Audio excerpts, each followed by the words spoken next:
আসন্ন বিধানসভা নির্বাচন ঘিরে সরগরম ভারতের পশ্চিমবঙ্গের রাজনৈতিক অঙ্গন। রাজ্যের শাসক তৃণমূল কংগ্রেস তাদের প্রচারে কেন্দ্রীয় সরকারের বাংলা বিরোধী মনোভাবকে প্রধান অস্ত্র হিসেবে ব্যবহার করছে। সেই সঙ্গে ধর্মনিরপেক্ষ ভাবমূর্তি বজায় রাখতেও মরিয়া মমতার দল।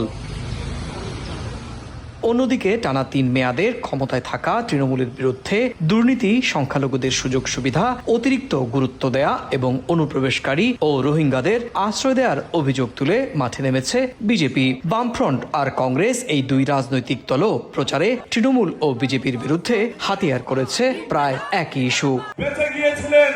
এবারের নির্বাচনে বড় ফ্যাক্টর হয়ে দাঁড়িয়েছে সাবেক তৃণমূল নেতা হুমায়ুন কবিরের নতুন দল জনতা উন্নয়ন পার্টি। মুর্শিদাবাদের বেলডাঙ্গায় প্রস্তাবিত বাবরি মসজিদের আদলে মসজিদ নির্মাণ ইস্যুতে আলোচনায় আসা এই নেতা এখন মমতার কট্টর বিরোধী হিসেবে পরিচিত। রাজ্যের বেশ কিছু মুসলিম ভিত্তিক দলের সঙ্গে জোট বেঁধে তিনি মূলত তৃণমূলের ভোট ব্যাংকে ভাগ বসানোর লক্ষ্যে এগোচ্ছেন। রাজনৈতিক বিশ্লেষকরা বলছেন, এবারের বিধানসভা নির্বাচনে দুর্নীতি, উন্নয়ন কিংবা প্রতিষ্ঠান বিরোধী হওয়ার বাইরেও ভোটারদের বড় অংশই অনেক ক্ষেত্রে দাঁড়াবেন ধর্মীয় মেরুকরণের পক্ষে অথবা বিপক্ষের অবস্থানের ওপর। কে কিরকম ভাবে ধর্মাচরণ করবে, কে কি খাবে, কে কি পোশাক পরিচ্ছদ পরবে, এটা তো নির্দেশ দেওয়ার কারোর ক্ষমতা নেই।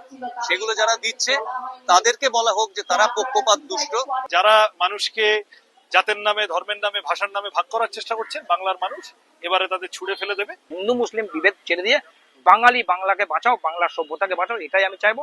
যে যত বেশি ধর্মীয় ভাবে আপনাকে আমাকে দুর্বল করে ইভিএম বোতাম টেপা পর্যন্ত নিয়ে যেতে পারবে, তার তত বেশি রাজনৈতিক ফায়দা এই বাংলায় ইদানিং শুরু হয়েছে। পশ্চিমবঙ্গে সবশেষ বিধানসভা নির্বাচন হয়েছিল 2021 সালে।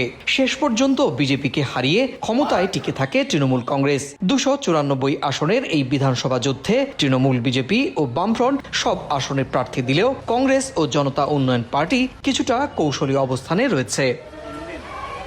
সুব্রত আচার্য, সময় সংবাদ, কলকাতা।